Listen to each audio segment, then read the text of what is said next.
Okay, with the same details here given, let's answer question number 110. It reads, if the expenditure on food and entertainment is increased by 10%, okay, on food and entertainment both are increased by 10% due to the inflation in prices, what will be the new percentage of the savings in the same monthly salary?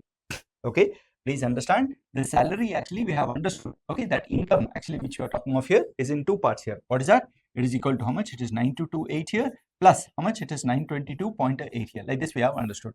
Okay, yes, we can add it, but for some time here let us consider this one, that is equal to how much? It is equal to 100x here. It is 100x is equal to this one, okay, this number here, the sum of these two here. How much is this? It is equal to 101, okay, 50.8 right now. Okay, 10150.8 here. That's one. We are going to take it here.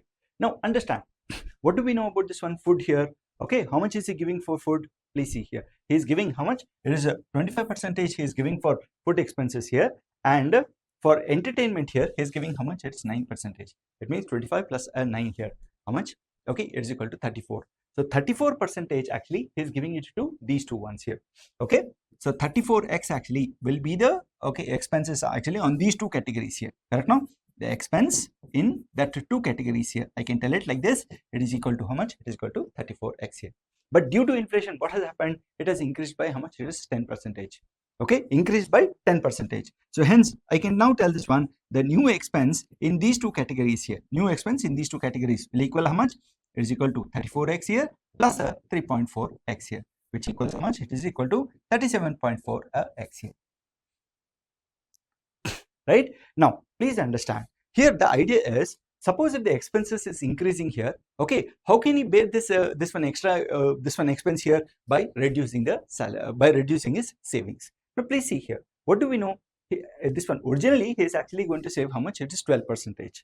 Okay, so here I can tell this one, originally his savings is equal to how much? It is 12% of his the total income, that is 12x. But to bear this extra expense here, what will happen? The savings actually will be decreased here right now. So if 3.4x actually if it is increased in these two categories here, in savings actually, okay, his savings actually will decrease by the same 3.4x here. Right now, let's calculate this ones here. How much will this come here? Okay, it is equal to 8.6. Okay, 8.6x here. That's it. So hence now what we can tell, the original salary actually is remaining the same, which is 100x. Okay, now original salary if it is remaining same here, the new savings which you are getting here is equal to how much? It is 8.6x here. So hence, okay, the question is asking what will be the new percentage of the savings of the same monthly salary here. Okay, it is very clear, we can observe this one, the required percentage is how much? It is 8.6%. Okay, so here we can tell this one, our answer is equal to how much? Okay, if you want to calculate, we would have done it like this. It is 8.6x divided by how much? It is 100x and then into 100, which equals how much? It is equal to 8.6%. That we see it where? In option B here. That is the answer to this question. Okay.